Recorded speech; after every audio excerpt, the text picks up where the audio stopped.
Welcome to my YouTube channel എന്റെ വഴികൾ. ഏവർക്കും എന്റെ വഴികളിലേക്ക് സ്വാഗതം. ഇനിയും എന്റെ ചാനൽ സബ്സ്ക്രൈബ് ചെയ്യാത്തവർ സബ്സ്ക്രൈബ് ചെയ്യുക. എന്റെ വീഡിയോ ഇഷ്ടമായി ലൈക്ക് ചെയ്യുക. തുടർന്നും എന്റെ വീഡിയോകൾ ലഭിക്കുന്നതിന് വേണ്ടി ബെല്ലൈക്കൺ അമർത്തുക. ഇന്ത്യയും പാകിസ്ഥാനും യുദ്ധത്തിന്റെ നേർരേഖയിലൂടെ സഞ്ചരിക്കാൻ തുടങ്ങിയിട്ട് 10 ദിവസത്തിന് മുകളിലായി. അതിർവരമ്പിൽ നിന്നും ആരും ഒരു തരി മാറാതെ നടക്കാൻ തുടങ്ങിയിട്ട് ദിവസങ്ങളേറെയായി. പഹൽഗാമിൽ പൊലിഞ്ഞുപോയ 26 മനുഷ്യാത്മാക്കളുടെ മേൽ സത്യം ചെയ്ത് ഇന്ത്യ പടക്കോപ്പുകൾ ആയുധപ്പുരയിൽ നിന്നും പുറത്തെടുത്തു. വാക്കുകളിൽ പോലും നമ്മൾ ഇന്ത്യക്കാർ രാസായുധം നിറച്ചു പാകിസ്ഥാനെ ചുട്ടുചാമ്പലാക്കാൻ. പക്ഷെ ഓരോ ദിവസവും നമ്മൾ ചെയ്തത് ശത്രുവിനെ കൂടുതൽ ശക്തരാക്കുകയായിരുന്നു എന്നത് ഇപ്പോഴാണ് മനസ്സിലാവുന്നത്.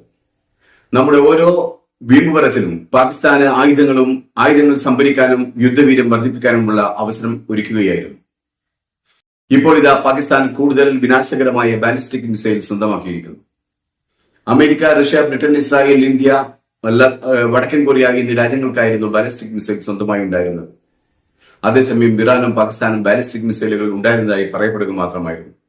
എന്നാൽ ഇപ്പോൾ പാകിസ്ഥാൻ ഭൂതല ബാലിസ്റ്റിക് മിസൈൽ വിജയകരമായി പരീക്ഷിച്ചിരിക്കുന്നു. പാകിസ്ഥാന്റെ സൈന്യം ആഹ്ലാദത്തോടെ വിളിച്ചു പറയുന്നത്, ഈ യുദ്ധ പശ്ചാത്തലത്തിലും ഞങ്ങളിതാ ശത്രുവിന്റെ മേൽ വിജയം വരിക്കാനുള്ള ആയുധങ്ങൾ മെനഞ്ഞെടുക്കുന്നു എന്നാണ്. ഇന്ത്യ പാകിസ്ഥാൻ അതിർത്തിയിൽ യുദ്ധം നുരഞ്ഞു നിൽക്കുമ്പോഴും ഇന്ത്യക്കാർക്കെതിരെ ശക്തമായ വെല്ലുവിളി ഉയർത്തിക്കൊണ്ട് ഭൂതല ബാലിസ്റ്റിക് മിസൈലിന്റെ പരീക്ഷണത്തിൽ ഞങ്ങൾ വിജയിച്ചിരിക്കുന്നു. ഇനി ഇന്ത്യയിലെ ലക്ഷ്യസ്ഥാനങ്ങളിൽ ഞങ്ങൾക്ക് കൃത്യമായി മിസൈലുകൾ അയക്കാനാവും. ഞങ്ങളുടെ അണ്വായുധങ്ങൾ ഇനി ഞങ്ങൾ ഉദ്ദേശിക്കുന്ന സ്ഥലത്ത് ഉദ്ദേശിക്കുന്ന സമയത്ത് എത്തിക്കാൻ ഞങ്ങൾ പ്രാപ്തരായിരിക്കുന്നു. ഈ ആഹ്ലാദത്തിനുള്ള വകയുണ്ടാക്കി നൽകിയത് നമ്മൾ തന്നെയാണ്. നമ്മുടെ നിശ്ചയദാർഢ്യത്തിന്റെ അഭാവമാണ്. കാശ്മീരിലെ പഹൽഗാമിൽ മനുഷ്യ മനസാക്ഷിയെ മരവിപ്പിച്ച കൂട്ടക്കൊല നടത്തിയവർ പാകിസ്ഥാന്റെ അച്ചാരം വാങ്ങിയവർ തന്നെയാണെന്ന് ഇന്ത്യക്ക് ഉറപ്പുണ്ടായിരുന്നെങ്കിൽ അവർക്ക് ആലോചിക്കാൻ സമയം കൊടുക്കാതെ തിരിച്ചടിക്കണമായിരുന്നു. അവർക്ക് ആയുധങ്ങൾ സംഭരിക്കാനും യുദ്ധ സജ്ജരാവാനും സമയം നൽകാതെ ശത്രുവിനെ ആക്രമിച്ച് കീഴടക്കണമായിരുന്നു. സിംല കരാറിൽ നിന്നും പിന്മാറിയ പാകിസ്ഥാന് അതിർവരമ്പുകളുടെ വില മനസ്സിലാക്കാൻ പാക് അധീന കാശ്മീർ ഇന്ത്യൻ കാശ്മീരിനോട് കൂട്ടിച്ചേർക്കണമായിരുന്നു. നമ്മുടെ അവധാനത അല്പം കൂടിപ്പോയി. അവർ നമ്മുടെ നീക്കങ്ങൾ തിരിച്ചറിഞ്ഞു. പ്രതിരോധത്തിന്റെ മൈനുകൾ പാകിക്കഴിഞ്ഞു. തിരിച്ചടി കൂടുതൽ ശക്തമാക്കാൻ കരയിൽ നിന്നും കരയിലേക്ക് തൊടുക്കാവുന്ന കൂടുതൽ കൃത്യതയാർന്ന ബാലിസ്റ്റിക് മിസൈലും ഇപ്പോൾ അവർ സ്വന്തമാക്കി. പാകിസ്ഥാൻ ഗവൺമെന്റ് പറയുന്നത് 450 കിലോമീറ്റർ അഥവാ 280 മൈൽ ദൂരപരിധിയുള്ള ബാലിസ്റ്റിക് മിസൈലിന്റെ ദൂരപരിധി ഇനിയും ഞങ്ങൾക്ക് കൂട്ടാനാവുമെന്നാണ്. അബ്ദാലി വെപ്പൺ സിസ്റ്റം എന്ന് പേരിട്ട മിസൈലിന്റെ പരീക്ഷണം സൈന്യത്തിന്റെ പ്രവർത്തന സന്നദ്ധത ഉറപ്പുവരുത്തുന്നതിനും മിസൈലിന്റെ നാവിഗേഷൻ സംവിധാനം മെച്ചപ്പെടുത്തി പ്രധാന സാങ്കേതിക പാരാമീറ്ററുകൾ സാധൂകരിക്കുന്നതിനും ലക്ഷ്യമിട്ടാണ് പരീക്ഷണം നടത്തിയതെന്നാണ് പാകിസ്ഥാൻ ഗവൺമെന്റ് പറയുന്നത്. പരമ്പരാഗത ആയുധങ്ങളും ആണവായുധങ്ങളും വഹിക്കാൻ ശേഷിയുള്ള ആയുധത്തിന് ഇന്ത്യൻ ഉപഭൂഖണ്ഡത്തിലെ നിരവധി അധിനിവേശങ്ങളിൽ നേതൃത്വം നൽകിയ ആധുനിക അഫ്ഗാനിസ്ഥാന്റെ സ്ഥാപക നേതാവായ അഹമ്മദ് ഷാ അബ്ദാലിയുടെ പേരാണ് പാകിസ്ഥാൻ നൽകിയിരിക്കുന്നത്. ഈ മിസൈൽ പരീക്ഷണത്തിന് നേതൃത്വം നൽകിയ ശാസ്ത്രജ്ഞരെ പാകിസ്ഥാൻ പ്രസിഡന്റ് ആസിഫ് അലി സർദാരിയും പാകിസ്ഥാൻ പ്രധാനമന്ത്രി ഷഹബാസ് ഷെരീഫും അഭിനന്ദിച്ചു.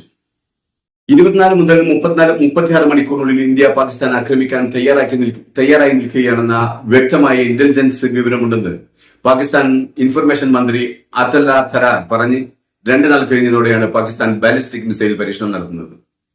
കാശ്മീർ മുഴുവനായും തങ്ങളുടേതാണെന്ന് ഇരു രാജ്യങ്ങളും അവകാശപ്പെടുന്നുണ്ടെങ്കിലും കാശ്മീരിന്റെ ഓരോ ഭാഗം മാത്രമാണ് ഓരോ രാജ്യവും ഭരിക്കുന്നത്. അതുകൊണ്ട് തന്നെ സ്വതന്ത്രാനന്തരം കാശ്മീരിന്റെ പേരിൽ ഇരു രാജ്യങ്ങളും കരയിക്കാത്ത നാളുകൾ ഉണ്ടായിട്ടില്ല. പഹൽഗാമിൽ നടന്ന ഭീകരാക്രമണത്തിന് പാകിസ്ഥാനിന് പങ്കുണ്ടെന്ന് ഇന്ത്യയുടെ ആരോപണത്തെ ശരിവെച്ചുകൊണ്ടാണ് മുൻ പാക് സൈനിക ഉദ്യോഗസ്ഥൻ ആരോപണം ഉന്നയിച്ചത്. പഹൽഗാമിന്റെ ആക്രമണത്തിന് പിന്നിൽ പാക് സൈനിക മേധാവി അസീം മുനീറാണെന്നാണ് അദ്ദേഹം പറഞ്ഞത്. ആക്രമണത്തിന് പിന്നിൽ അസീം മുനീറിന്റെ വ്യക്തിപരമായ കാരണം മാത്രമാണെന്ന് ആദിൽ രാജ് ഇംഗ്ലീഷ് ചാനലുകൾക്ക് നൽകിയ അഭിമുഖത്തിൽ പറഞ്ഞു. അതേസമയം പാകിസ്ഥാൻ ഗവൺമെന്റ് ആക്രമണത്തിൽ പാകിസ്ഥാന്റെ പങ്ക് നിഷേധിച്ചിരുന്നതാണ്.